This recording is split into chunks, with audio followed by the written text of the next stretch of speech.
Hello and welcome to Sleepy Stories, a cozy corner where gentle bedtime stories and peaceful moments come together to help you drift off with ease. Tonight, we invite you to settle in for another comforting narrative, one crafted to help you unwind and find a sense of calm. But first, let's take a moment to prepare both body and mind for a soothing night's rest. Find a relaxed position, and with each slow inhale and gentle exhale, allow the day's cares to quietly slip away. It can be challenging to step away from the day's busyness, especially as bedtime nears. However, remember, the less we worry about falling asleep, the easier it is for our minds to release any lingering tension. Let the gentle rhythm of your breathing wash away any concerns and allow tonight's tale to guide you into a deeper state of relaxation. Now, settle in and let the tranquil atmosphere of sleepy stories surround you. Enjoy this story, and may your night be restful and restorative.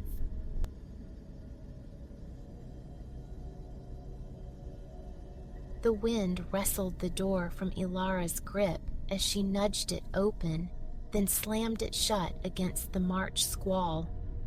Stamping rainwater from her boots onto the coir mat, she propped her dripping umbrella near the coat stand before shrugging off her damp trench coat with a sigh of mingled relief and weariness.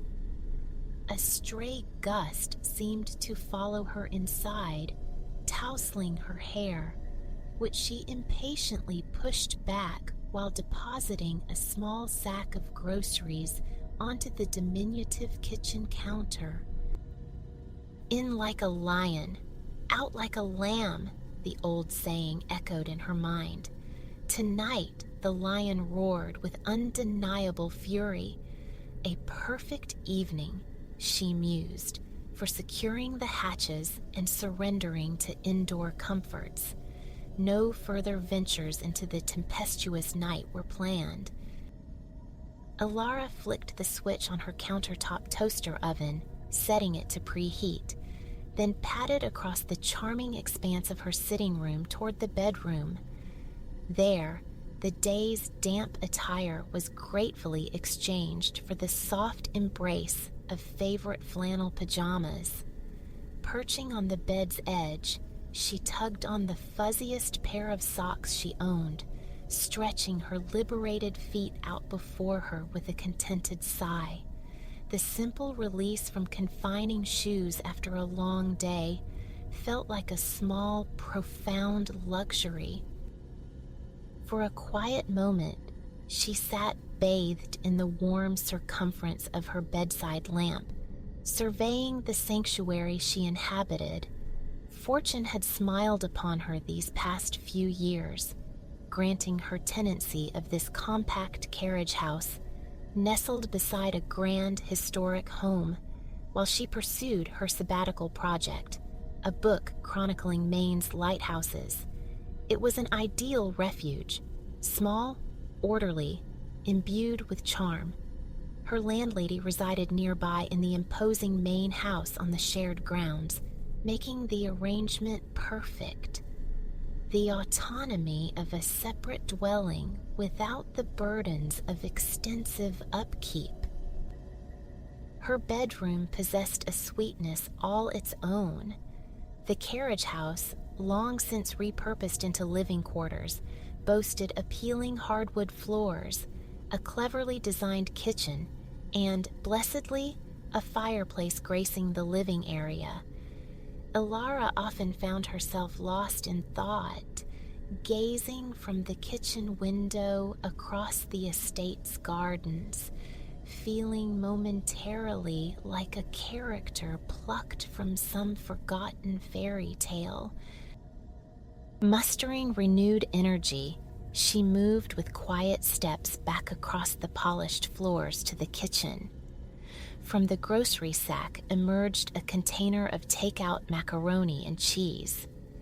Peeling back the plastic lid, She slid it into the warming oven, setting the timer for a slow bake, anticipating the gloriously toasted cheese crust. True comfort food demanded patience. The fireplace, converted sometime in its past to gas, sprang to cheerful life with the mere flick of a switch. Crossing to her book bag slumped near the coat rack, she unzipped it, extracting several notebooks and a pen. Work beckoned this evening. International Women's Day loomed. A historian friend teaching high school had posed a question. Would Alara speak to her class? Knowing Alara's immersion in lighthouse lore, she'd inquired about female keepers. An absolutely marvelous query, Alara had thought, agreeing instantly to assemble a presentation. After months steeped in maritime history, it felt like a brilliant chance to illuminate the often overlooked contributions of these women. The challenge lay not in finding subjects, but in narrowing the selection from a wealth of possibilities. Settling into her preferred plush armchair, Ilara propped her feet on the upholstered ottoman. Opening a notebook, her eyes scanned the pages, reviewing her gathered research. Clara Hoffman, she decided, must be the starting point, the tireless tender of Robin's Reef Light in New York Harbor. To grasp Frau Hoffman's tenacity, one had to begin at her origins. Unlike many women who inherited the mantle of light-keeping, Clara Hoffman wasn't born to the life, nor even on American soil. In 1882, aged 37, she journeyed from Germany to the United States, her young son, Matthias, in tow. She found employment as a cook in a New Jersey boarding house, where fate introduced her to a patron, Johann Hoffman, the keeper of Sandy Hook Light. Johann began tutoring her in English. Closeness blossomed into marriage, and Clara moved to the Sandy Hook Lighthouse with him. Thus, around the age of 40, Clara Hoffman first learned the intricate business of tending a light. Later, in 1885, Captain Hoffman received orders transferring him to Robin's Reef Light, roughly a mile north of Staten Island. Compared to Sandy Hook, Robin's Reef Station was starkly isolated, offshore, erected upon a submerged ledge. The new post initially filled her with despair. When I first came to Robin's Reef, she recounted later in life, the sight of the water, whichever way I looked, made me lonesome. I refused to unpack my trunks at first, but gradually, a little at a time, I unpacked. After a while, they were all unpacked, and I stayed on. Soon after, she gave birth to a daughter, Anna, and the family of 4 braced for the long commitment. Alara paused, contemplating Clara's words. What resonated so deeply was the woman's resolute stoicism. Widow, mother, immigrant, she had embraced available work, discerned a practical occupation, and accepted even the profound isolation of this remote station. Her resolve was formidable, yet her persistence faced further trials. In 1890, Johann Hoffman succumbed to illness. His final words to his wife were reportedly, "Mind the light, Kate." Alara smiled faintly. Clara struck her as the sort who scarcely needed such instruction. Naturally, she assumed his full responsibilities while raising her 2 children. Despite her proven competence, her superiors doubted a woman's capacity for the demanding role. While she flawlessly maintained the light, they persisted in seeking a male replacement. However, after several years yielded no suitable candidate, they conceded defeat in 1895. Clara Hoffman was officially appointed keeper of Robin's Reef Light. Ilara knew from exhaustive research that tending the lamp itself was merely the beginning of a keeper's duties. Clara was once quoted observing that the light was more difficult to care for than a family of children. Daily, the lamp demanded attention, endless cleaning of reflectors, scraping ice in winter's grip. Foul weather necessitated activating the fog siren. If it malfunctioned, she was obligated to manually strike the fog bell until repairs were made. Simultaneously, she remained a mother and the custodian of their island home. A 1906 New York Times article quoted her claiming as much housework as the Waldorf Astoria, a bastion of Gilded Age grandeur Ilara knew. Cooking, bed-making, cleaning, solitary daily chores. Even procuring personal necessities or ferrying her children to school on Staten Island required rowing a mile alone. The sheer difficulty of everyday tasks, taken for granted by others, for such an isolated keeper was hard for Ilara to fully fathom. And of course, rescues were part of the unwritten job description. Clara estimated she saved at least 50 souls from drowning over her 33-year tenure. Frau Hoffman retired in 1919, having witnessed Robin's Reef Light transition from kerosene lamps to oil vapor, and finally to electricity. Towards the end, the 5-room light station housed her son, Matthias, now assistant keeper, his wife, and her 5 grandchildren. Clara spent her final years in a modest Staten Island cottage, tending a garden, her gaze often drawn across the water to Robin's Reef Light.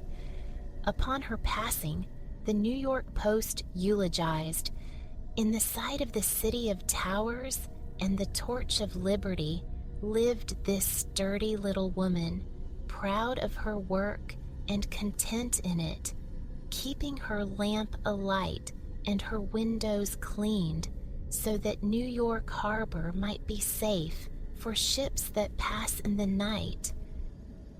Yes, Ilara affirmed silently, Clara Hoffman absolutely belonged in the presentation. Setting her papers aside, she rose from the armchair's embrace and returned to the toaster oven. Opening the small door released a fragrant cloud. The contents bubbled gently beneath a perfectly browned, cheesy crust. The savory aroma of cheddar drifted invitingly. Dinner was served. She transferred the macaroni and cheese to a white plate, retrieved a fork, and carefully carried her meal back to the fireside chair. Curling comfortably within its depths, she placed the plate on the small adjacent table. Steam rose enticingly. A moment's cooling was necessary.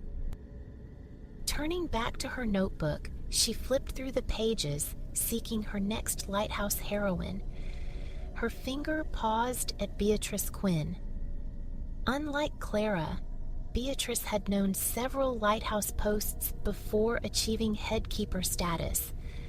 Before her 1922 arrival at Turkey Point Light in Maryland with her husband, she had served alongside him as assistant keeper at no fewer than 4 Virginia lighthouses.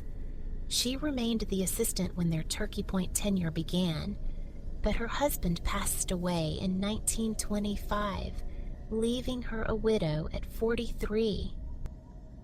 Intriguingly, she was not much younger than Clara Hoffman when she effectively became head keeper.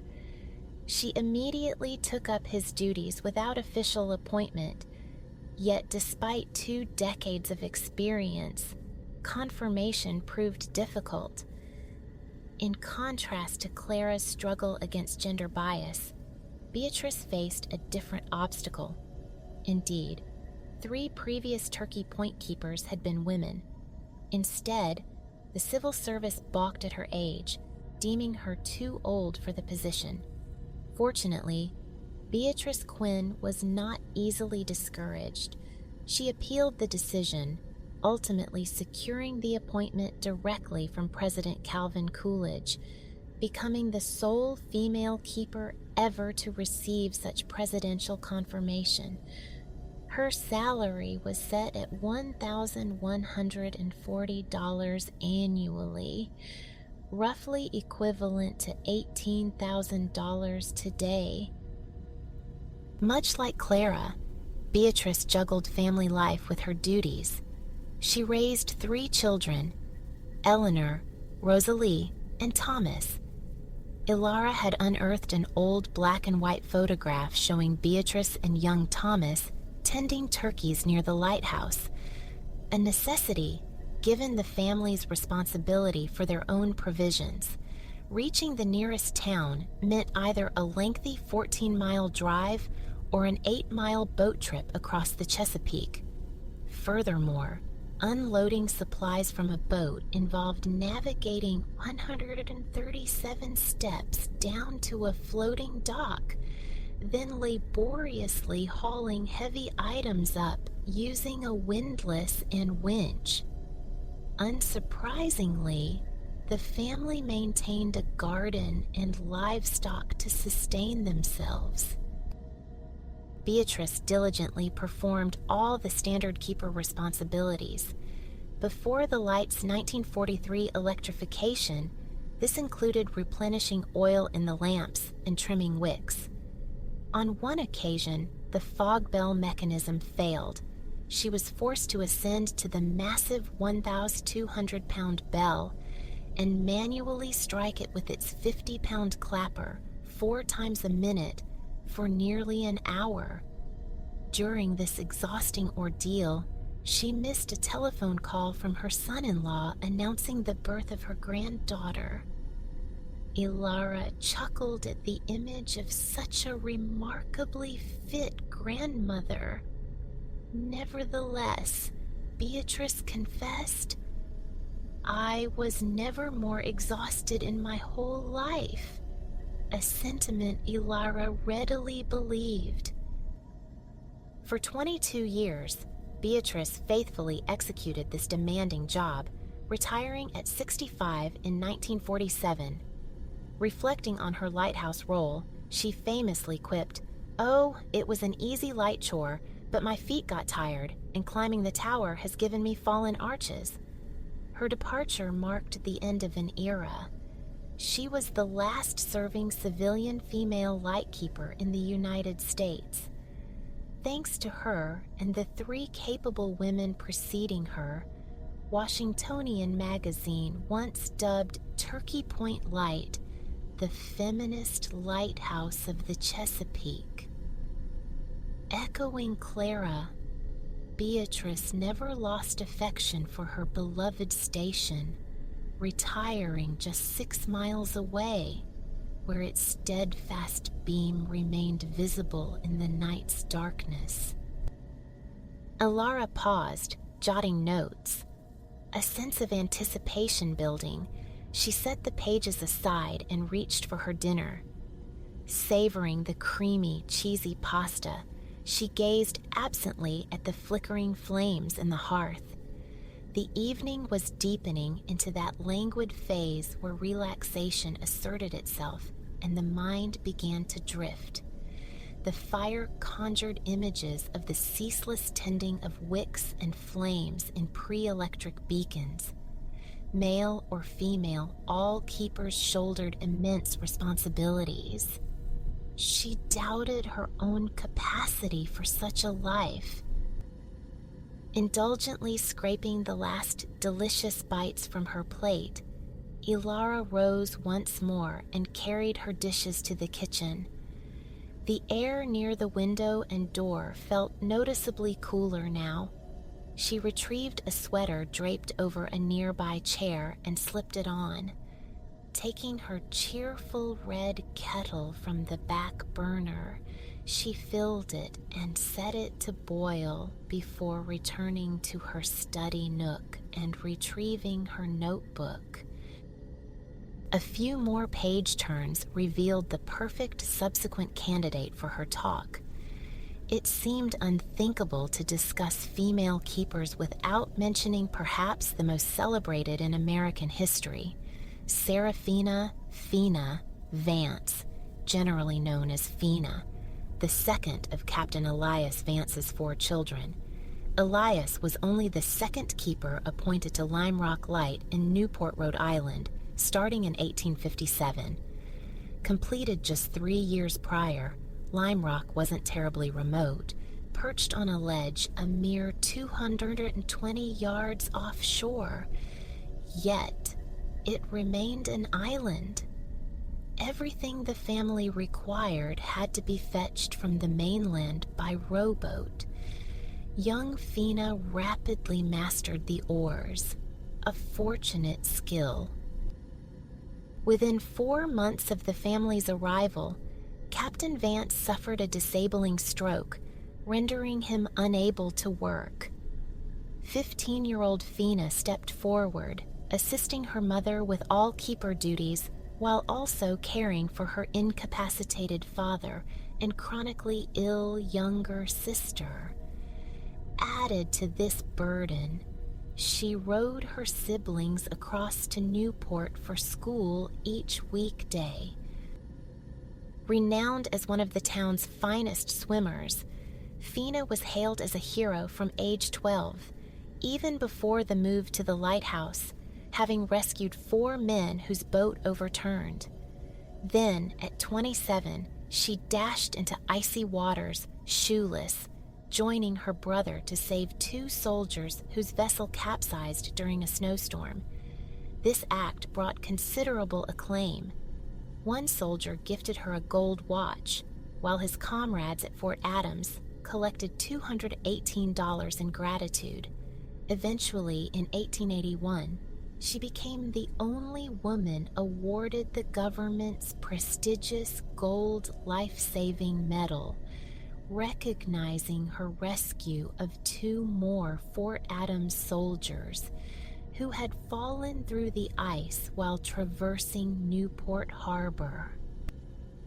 In 1877, Fina's mother grew ill, passing away the following year. Fina received the official appointment as head lightkeeper in 1879, earning $750 annually, which made her the nation's highest-paid keeper at the time. Alara's thoughts were punctuated by the kettle's cheerful whistle.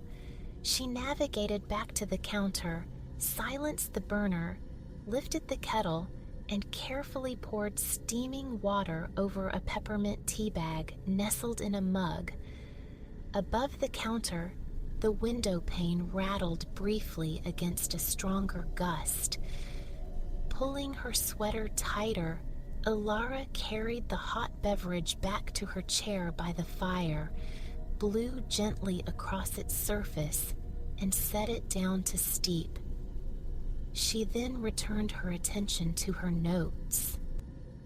Fina never maintained a logbook of her rescues, but the press eagerly disseminated tales of her bravery far and wide. Accounts credited her with saving 18 lives during her 54 years on the island. News of her exploits appeared in popular publications like Harper's Weekly and the New York Tribune. Fina evolved into a cherished public figure, meeting admirals, presidents, and prominent figures, including feminist leaders. Her final documented rescue occurred at age 63, when a visiting friend inadvertently capsized her own rowboat.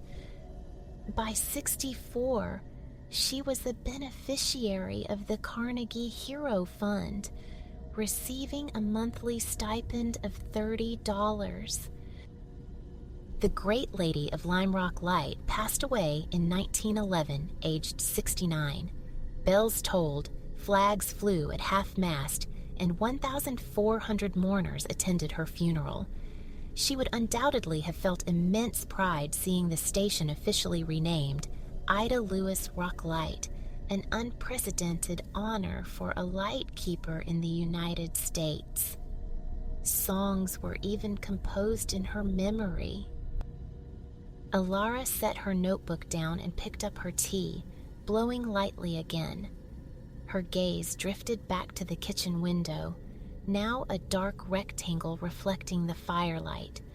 Cold rain drummed against the glass, punctuated by louder splatters when fierce gusts hurled fat drops against the pane. She imagined the countless dark nights endured by keepers alone, executing their duties amidst the worst weather imaginable. Relishing her own snug haven beside the hearth, Alara knew with sudden clarity who her fourth and final lighthouse heroine must be. Returning to her primary interest, Maine, she opened her notebook to the pages detailing the teenage heroics of Isabel Croft.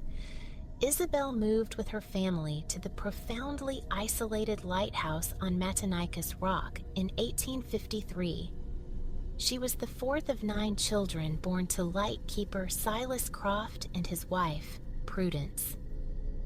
Isabel's sources described the rock as one of the most remote beacon locations on the eastern seaboard, a barren islet. The nearest supply point was Rockland, a challenging 23-mile boat journey away. Isabel's brother, Nathaniel, harbored no interest in light keeping, preferring work on fishing vessels. Meanwhile, seeking to supplement their income, Silas also spent time catching fish and lobster to sell in Rockland. Consequently, from the tender age of 15, Isabel assumed many of her father's duties. This she managed while caring for her 3 younger sisters and her chronically ill mother. Isabel's role as de facto assistant keeper was complicated by the lard lamps she had to maintain. The New England Historical Society quoted her. Sometimes they would not burn so well when first lighted, especially in cold weather when the oil got cold. Then, some nights I could not sleep a wink all night, and many nights I have watched the light my part of the night, thinking nervously what might happen should the light fail. Yet, she persevered faithfully, adding, "In all these years, I always put the lamps in order, and I lit them at sunset." Despite the heavy responsibilities borne at such a young age, Isabel found time to read previous keepers' logs, which chronicled devastating storms. Learning of one that had utterly destroyed the lighthouse structure, she grew concerned about the keeper's house's integrity. She proactively moved her mother's sleeping quarters to what she deemed the sturdiest section of the dwelling, a foresightful decision that would soon save Prudence. In January 1856, Silas grew anxious. The biannual supply ship had failed to reach them in the autumn due to persistent bad weather. Worried about dwindling winter provisions, both food and lighthouse fuel, he instructed Isabel to tend the light while he journeyed to Rockland. With Nathaniel away fishing, Isabel was left with her sisters, her ailing mother, and the critical responsibility of keeping the beacon lit. Shortly after Silas's departure, a monstrous gale struck. For 3 days, it battered the island, damaging the very section of the keeper's house where Prudence had previously slept. The storm raged relentlessly, eventually submerging the island knee-deep in frigid seawater. Isabel was forced to evacuate her family to the upper floor of the North Lighthouse Tower for safety. Over her mother's protests, during a brief lull, she waded out to the chicken coop. Miraculously, she rescued all but one of her hens, shepherding the rest into the tower's sanctuary. Before the storm finally abated, a colossal wave completely demolished the keeper's house. It proved to be one of New England's most legendary storms. Silas couldn't return for 4 weeks. Throughout this entire period, Isabel kept the lights burning, undoubtedly saving countless mariners from disaster on Matinicus Rock. Thanks to her rescued chickens, she sustained her family on meager rations of a cup of cornmeal and 1 egg per person daily. According to the Historical Society, 17-year-old Isabel reflected on the ordeal. Some reason, I know not why, I had no misgivings and went on with my work as usual. For 4 weeks, owing to rough weather, no landing could be effected on the rock. During this time, we were without the assistance of any male member of our family, though at times greatly exhausted by my labors. But once did the lights fail. Under God, I was able to perform all my accustomed duties as well as my father's. Alara paused, taking another sip of tea before turning the page. Unlike Fina Vance's celebrated exploits, Isabel's heroism went largely unheralded at the time.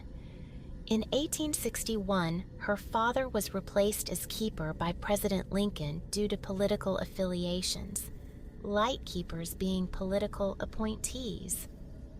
Isabel, however, had grown attached to the windswept rock and requested permission to stay and train the new keeper, Captain Alistair Finch.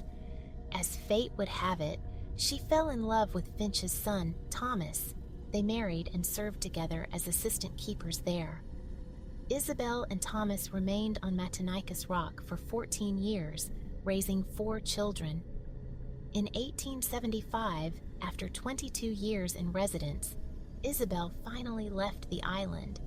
She and Thomas were appointed keepers at Whitehead Light, where they served another 15 years before retiring.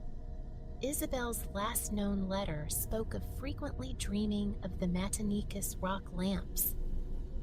I wonder, she mused, if the care of the lighthouse will follow my soul. This final sentiment made Alara pause, reflecting on all these women.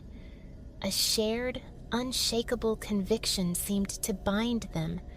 The light was a calling they were compelled to answer. They arrived at this demanding, isolated existence via different paths, yet lived it with parallel, unwavering devotion. Often, their sole reward was the quiet knowledge of duty fulfilled. With a sigh of satisfaction, Alara closed her notebooks. She felt prepared to share their stories. Glancing sideways, she noticed her empty mug. Simultaneously, a profound weariness washed over her. Like Isabel's 4-day tempest, the March winds continued their assault on the small kitchen window. Mother Nature seemed to be whispering that it was time for refuge in bed. Setting aside her papers and books, Alara stood and stretched. She carried the empty cup to the kitchen, placing it gently in the sink. After tidying her book bag for the morning, she extinguished the gas flame in the fireplace, plunging the sitting room into nocturnal darkness. Her soft bed beckoned from its corner, piled high with a fluffy comforter. Alara sat on the edge, pulled off her socks and slid her feet deep beneath the covers, toes searching for the cool sheet tucked tightly at the mattress's end. Pulling the duvet up to her chin, she rolled onto her side and switched off the bedside lamp. The golden pool of light vanished. She lay enveloped in darkness, listening to the rhythmic drumming of early March rain upon the roof. Yawning, she sank deeper into the pillows. The storm's cadence lulled her as her eyes closed, her mind drifting. She pictured herself high in a tower on some remote isle, expertly trimming a wick, bringing flame to the lamp. Far from feeling isolated, however, a sense of security enveloped her, surrounded by the ocean's murmur and the storm's symphony. In this waking dream, she understood herself as a point of certainty, a creator of light amidst the vast darkness. She knew she was the steadfast presence that would endure through the unfolding night. Tonight begins within the soft confines of your own bed, where slumber beckons. Imagine the day's lingering impressions, hours spent immersed in the splendors of Italian Renaissance artistry, your thoughts ensnared by a singular masterpiece, Maestro Alessandro's Primavera. This vast tempera vision, birthed between the late 1470s and early 1480s, resonates still, a monumental work spanning nearly 7 by 10 feet, crafted by one of Florence's most celebrated talents during the Renaissance zenith. Alessandro di Mariano Filippi, the maestro, having lent his brush to Rome's Sistine Chapel at papal behest, later surrendered his genius to mythological narratives. Centuries hence, these very canvases, including the ethereal Birth of Venus and this Primavera, define his enduring fame. Primavera especially remains a marvel, a complex tapestry woven with symbols drawn from nature's bounty and ancient lore. This pageant of spring, vibrant in your memory, accompanies you towards sleep. As consciousness softens, blurring the edges of the waking world, reality yields. Before you materializes Primavera, encased in a lustrous giltwood frame, solitary upon the wall of an exquisitely adorned chamber. You drift closer, drawn towards its immense scale, the figures rendered life-size. Your approach narrows, inevitably fixing upon the central goddess, Ethel. Ethel, sovereign of love, beauty, fecundity, and fortune. Though 8 other beings share her sylvan stage, the eye finds her effortlessly, framed by an intentional clearing. Her tresses cascade like spun gold. Her generous form is draped in regal cobalt blue and a mantle of deepest crimson. She is beauty incarnate. You gaze upon her, and impossibly, her painted eyes meet yours. Her right hand, you notice, lifts slightly. A gesture of welcome? You hesitate, questioning the trick of sight, but the motion repeats, accompanied this time by a conspiratorial wink. Another step carries you forward, dissolving the surface, pulling you into the very grain and pigment, the scene breathing into life around you. Ethel's hand reaches, tangible now, clasping yours, drawing you irrevocably within. You stand suddenly within a verdant meadow, intoxicated by the sight and scent of countless blossoms unfurling. Pinks, reds, yellows, whites, some familiar, others utterly strange, push delicately through the emerald grass, studding the foreground with brilliant bursts of color. The air hangs thick with the unmistakable perfume of spring. rose mingling with jasmine, lavender's calm embrace, the sweetness of violet and lily. Sunlight, warm and undiluted, bathes everything. Not a wisp of cloud mars the azure expanse. If ever an archetype of spring existed, surely this is its heart.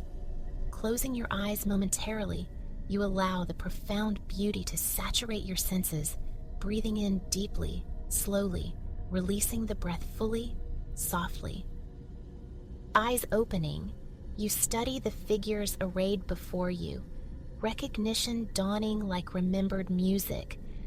The narrative you recall, commissioned by the influential Magnificos, likely as a nuptial gift for young Silvano, a scion of that renowned banking dynasty which steered Florence through the 15th century.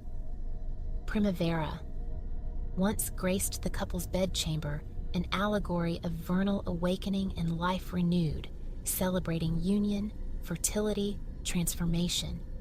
An allegory, an image dense with symbols, characters, and objects demanding decipherment to unveil its deeper truths.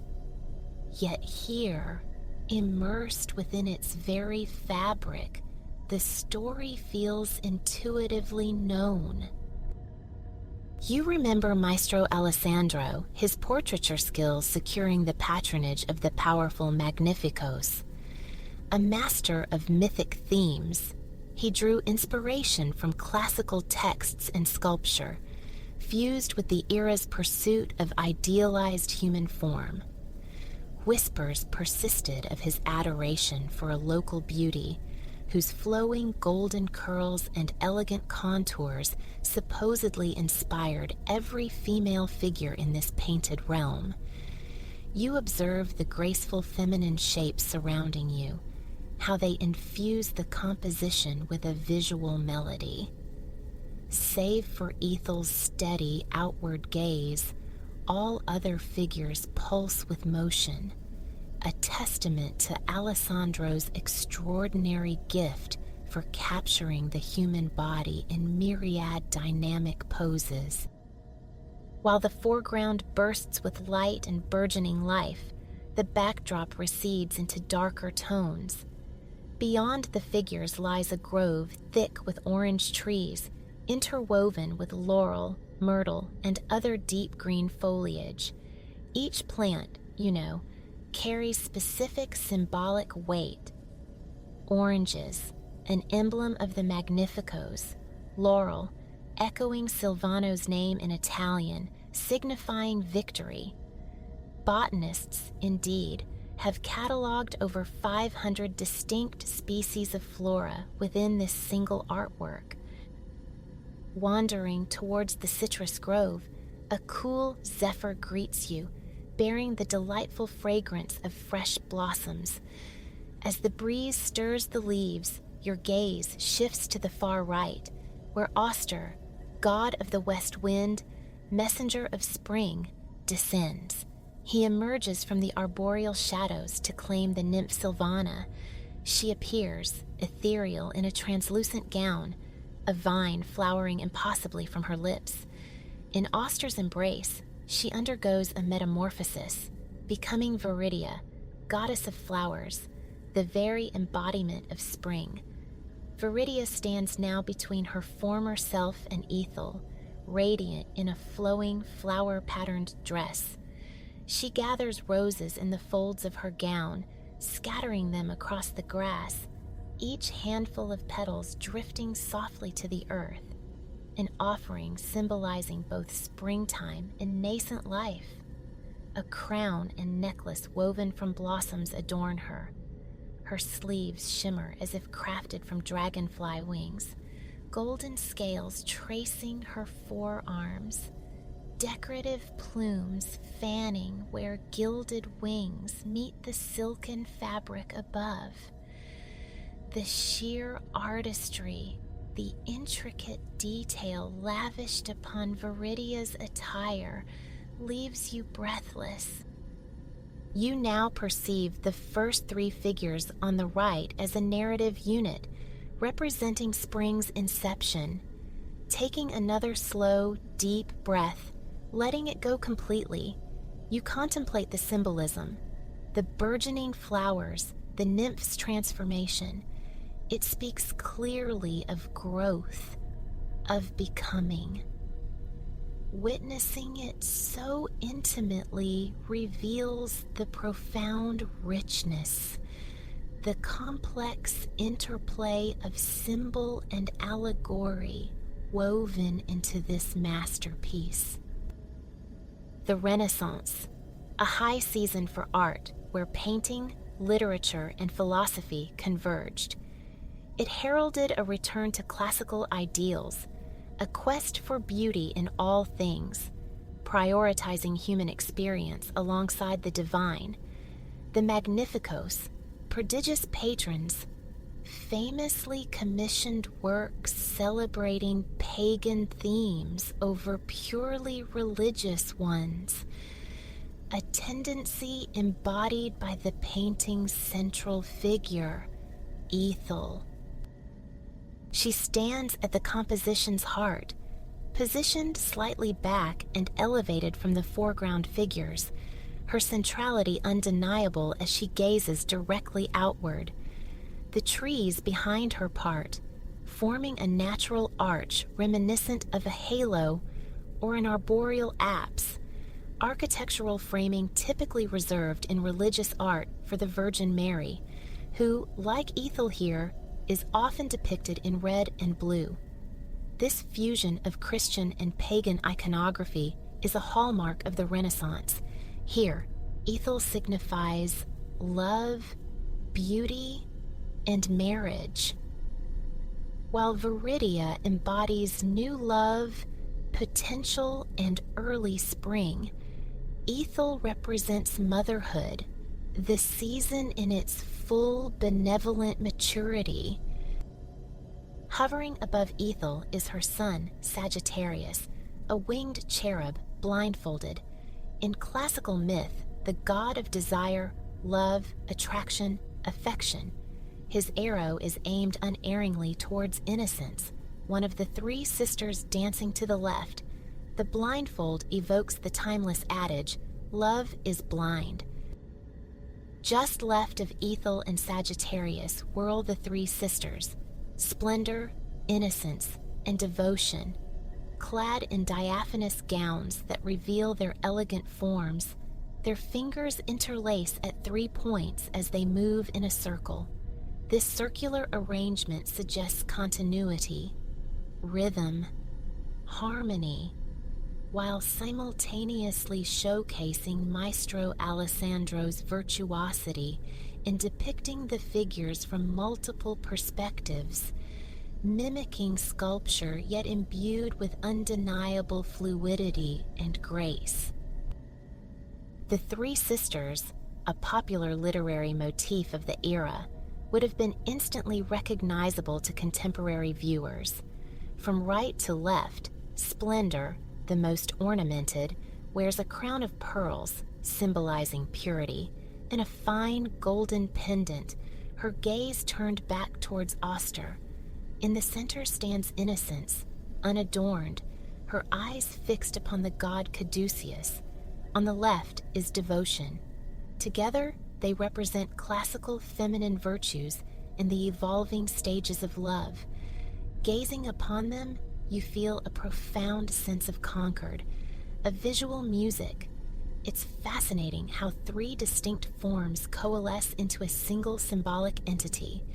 The entire Primavera, it seems, meditates on diverse representations of beauty and the feminine spirit. So much unfolds within this single scene, yet beauty and vitality resonate as the clear, overarching themes. Furthest left stands the god Caduceus. His posture echoes Michelangelo's famed David. Winged sandals adorn his feet. He wears a crimson robe, a helmet, and carries a sword. His right arm reaches skyward, gesturing with his namesake staff to dispel gathering clouds, ensuring the eternal spring. His gaze is directed upward, away from the other figures. In ancient Roman lore, Caduceus served as the divine messenger, also presiding over medicine, commerce, abundance, and prosperity. Within this painting, he symbolizes the young Silvano, perhaps the nobleman even modeled for the god, just as Viridia is thought to represent Silvano's bride-to-be. Together, the three sisters and Caduceus signify late spring. Having contemplated each figure, absorbed the layers of symbolism, you step back, closing your eyes once more. Awe washes over you, awe at the beauty unfurling all around, at this singular chance to step inside a legendary artwork, to witness its vibrant life. The mingled scents of rose, lily, and myriad other blossoms are intoxicating, inspiring. This heavenly garden, overflowing with flowers and fruit, lush grass and leafy trees, feels sacred. A gentle breeze caresses your skin. You realize Viridia has just scattered fresh petals at your feet, a delicate pink carpet blanketing the earth. Caduceus gestures again, parting another wisp of cloud, allowing the sun to pour unobstructed onto the scene. You watch the three sisters twirl in harmonious grace, their light steps barely disturbing the petal-strewn ground, silken gowns and golden hair catching the breeze. Above, Sagittarius hovers, drawing back his bow, while innocence dances on, blissfully unaware.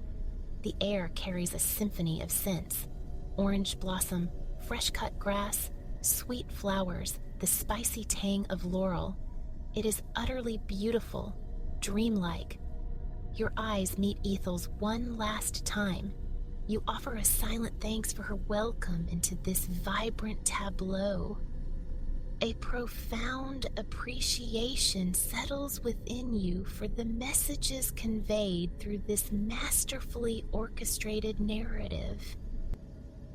The intricate weaving of symbols from literature, philosophy, classics, the contemplation of beauty in its varied forms, love's transformative power, the subtle nods to the powerful patrons, the radiant use of color, the expertly balanced composition. You appreciate the transitions, winter yielding to spring, maiden to bride to mother, echoes of Venus and Mary, literature rendered visual. The metamorphoses throughout pulse with vernal energy, new life, potential, growth, transformation, beauty. This is the season of rebirth, longed for through winter's darkness, finally manifest in all its glory. So much depth resides within this single painting. Small wonder it stands as a crowning achievement of the Renaissance. You sit for a quiet moment, allowing these reflections to settle into mind and heart. A wish surfaces to remain here indefinitely, inhabiting this perfect spring day, watching beauty and love dance eternally. Ethel catches your gaze again, her expression seeming to convey that you are always welcome, that this sanctuary can be revisited any time in your mind's eye. Thanking her silently for this grace, you decide to linger just a little longer. Finding a comfortable spot, you lie back upon the grassy meadow, enveloped by the fragrance of fresh blooms. The earth beneath is soft, yielding. The sun bestows a gentle warmth upon your skin. Your body surrenders to the ground's embrace, relaxing deeply. Viridia tosses another handful of roses nearby as you ease further into rest. With each breath, tension dissolves. You feel safe here, welcomed, inspired. It is time for slumber, for rejuvenation. Time to rest within the most beautiful, celestial spring garden. Peaceful, dreamlike images soothe your mind as you drift finally, completely, into sleep. Good night.